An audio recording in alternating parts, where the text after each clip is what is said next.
What's up, guys? Welcome back again to your Heroclix headquarters. Today, we're going to be quickly going over the awesome new one-shots to kind of talk about what they do and how to use them. So without further ado, let's jump right into this. I'm going to just go over one of my personal favorites, the Pim Particles. It's a one-shot that has the effect that friendly characters have free choose tiny or giant size. This character is the chosen size and modifies their defense +1 until the end of your next turn.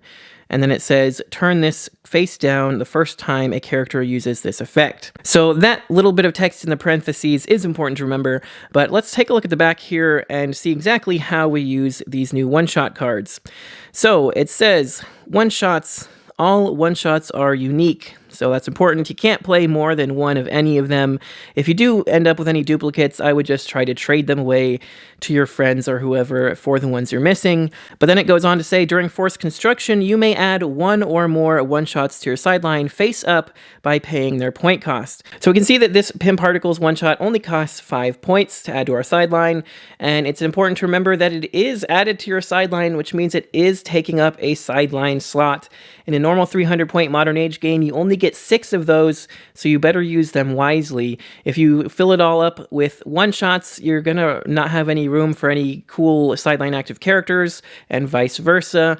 So, yeah, just keep that in mind. You probably just want to play like 1 or 2 really good one-shots for your team and leave some open space for other stuff. Unless you don't have anything else, then, you know, do whatever you want, I guess. But anyway, it says, while face up, a one-shot can use the effect printed on it, and all effects of one-shots are sideline active, and any durations created by that effect continue even if that effect is lost or can't be used. So that's really just saying that all of these effects are sideline active, so you don't have to print that on every single effect, you know, effect sideline active, blah, blah, blah. You can just say that all of these are sideline active, so we just know that. And then the second part, the any durations created by the effect continue even if it's lost or can't be used, is important because as soon as you use these, you immediately flip them over, which means you can no longer use that effect at all. So it is really important to have that in there just so that you can actually use the effect when you use the effect. You know what I mean? When you flip these over, you will continue to be able to use that effect that you used, regardless of not having access to it anymore because the card is flipped face down. And then it says, when a one-shot's effect is used, immediately turn that one-shot face down. At the end of the game, your opponent scores your face down one-shots. So again, important to remember that they don't score them until the end of the game, which means that if you use some effects, which we have seen some chases and stuff that are able to flip them back face up and use them again, or you could just leave them face up so that your opponent isn't scoring those extra points. I think that is, you know, also a good strategy. Either way, you just remember that your opponent does not get those points until the end of the game is when you're going to calculate which ones are actually turned face down and which ones are still face up. So it is important to remember, you know, you're going to have to keep turning them up and down as you use them to keep track of that. So that is pretty much it. It's pretty simple. You just pay the points on the card. Most of them are either 5 or 10 points. And then you just have them on your sideline. All their effects are sideline active.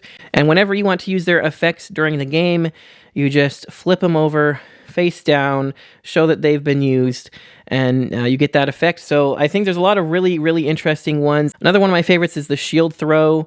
That one lets all of your equipped characters have a range action with 3 targets, and instead of normal damage, each hit character is dealt 3 damage. So that is a pretty powerful card in my opinion. But there's a lot of other really cool things you can do with a lot of these.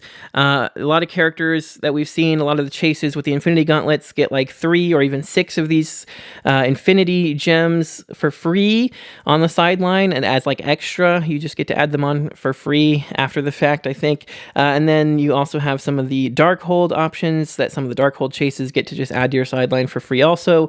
So really cool extra effects there. But yeah, overall, I think this is just a really cool and interesting mechanic. I like it a lot. I'm really interested to see where it goes, what kind of other stuff they could add, and, you know, as a one-shot, I think there's a lot of possibilities there. Let me know in the comments if you have any any other questions about how to use these, or just, you know, which one's your favorite, which ones you hope to see them make in the future. I'd love to talk about all that with you guys. If you enjoyed the video, don't forget to smash that like button. It does help me out a lot. And don't forget to click that subscribe button so you don't miss any future videos. And if you'd like to help support the channel even more, you can check the links in the description for the Patreon, so you can see your name here in the credits with all these other awesome people. And for as little as $1 a month, you get entered into my monthly giveaways, so check that out if that interests you. But that's going to do it for this one, you guys. Thanks again so much for watching. Till next time, this has been Heroclix Headquarters, signing off.